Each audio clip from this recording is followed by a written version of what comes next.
2025 మార్చ్లో కొలంబియాలో స్కై నుంచి ఒక స్ట్రేంజ్ మెటాలిక్ బాల్ పడిపోతుంది. లోకల్ పీపుల్ షాక్ అయ్యారు, ఎందుకంటే ఇది సాధారణ మీటియర్ కాదు, దీన్నే బ్యూగా స్ఫియర్ అంటారు. సిల్వర్ కలర్లో మెరిసే, పర్ఫెక్ట్లీ స్మూత్గా ఉన్న మిస్టీరియస్ ఆర్బ్. సైజ్ బౌలింగ్ బాల్లా ఉంటుంది, కానీ వెయిట్ మాత్రం జస్ట్ 4.5 పౌండ్స్. సైంటిస్ట్ వెంటనే ఎక్స్రే టెస్ట్ చేశారు, రిజల్ట్స్ చూసి ఆశ్చర్యపోయారు. స్ఫియర్ సాలిడ్ కాదు, హాలో కూడా కాదు. ఇన్సైడ్ ఒక చిప్ లాంటి సెంట్రల్ కోర్ ఉంది.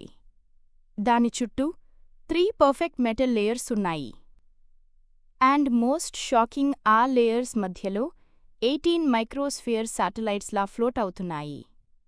అసలు వెల్డ్స్ లేవు, జాయింట్స్ లేవు, వైర్స్ లేదా సర్క్యూట్స్ ఏమీ లేవు. నార్మల్ హ్యూమన్ మేడ్ ఆబ్జెక్ట్లా అసలు కనిపించట్లేదు. పై సర్ఫేస్ మీద స్ట్రేంజ్ గ్లిఫిక్ కోడ్స్ కూడా ఉన్నాయి. రీసెర్చర్స్ వాటిని డికోడ్ చేయడానికి ట్రై చేస్తున్నారు. Ancient scripts, signs symbols, even DNA ప్యాటర్న్స్తో కంపేర్ చేస్తున్నారు. ఈ స్ఫియర్ బిహేవియర్ కూడా ఇంకా మిస్టీరియస్. వెయిట్ ఫ్లక్చుయేషన్స్ 2 కిలోగ్రామ్స్ నుంచి 10 కిలోగ్రామ్స్ వరకు మారిపోతుంది. దగ్గరలోని ప్లాంట్స్ డ్రై అవుతున్నాయి, అంటే ఎన్వైర్మెంటల్ ఎఫెక్ట్ ఉందని అనిపిస్తుంది. మ్యాగ్నెటిక్ ఫీల్డ్లో హార్డ్నెస్ చేంజ్ అవుతుంది. Heat resistance, energy emission, even levitation like reports కూడా ఉన్నాయి. కొన్ని ల్యాబ్ టెస్ట్లో ఫైబర్ ఆప్టిక్ లైక్ స్ట్రక్చర్స్ కూడా కనిపించాయి. ఇవి డేటా కలెక్షన్ కోసం యూజ్ అయ్యి ఉంటాయేమో రీసెర్చర్స్ అనుకుంటున్నారు. సెంట్రల్ చిప్ క్వాంటమ్ ప్రాసెసర్లా వర్క్ చేస్తుందేమో అన్న సస్పిషన్స్ కూడా ఉన్నాయి. ఇవన్నీ చూసి ఒక పెద్ద డిబేట్ మొదలైంది.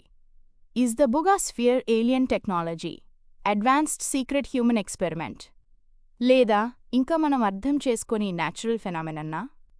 ఫిజిసిస్ట్స్ కాషన్ చేస్తున్నారు, ప్రాపర్ ఇన్వెస్టిగేషన్ లేకుండా ఏలియన్ అని డిక్లేర్ చేయకూడదని. కానీ ఒకటి మాత్రం క్లియర్, ఇది 2025లో వచ్చిన బిగ్గెస్ట్ సైంటిఫిక్ మిస్టరీ. సో మీరేమనుకుంటున్నారు? బుగా స్ఫియర్ నిజంగా ఎక్స్ట్రా టెరెస్ట్రియల్ టెక్నాలజీనా, లేక మనుషులే క్రియేట్ చేసిన సీక్రెట్ డివైస్నా? కామెంట్లో చెప్పండి.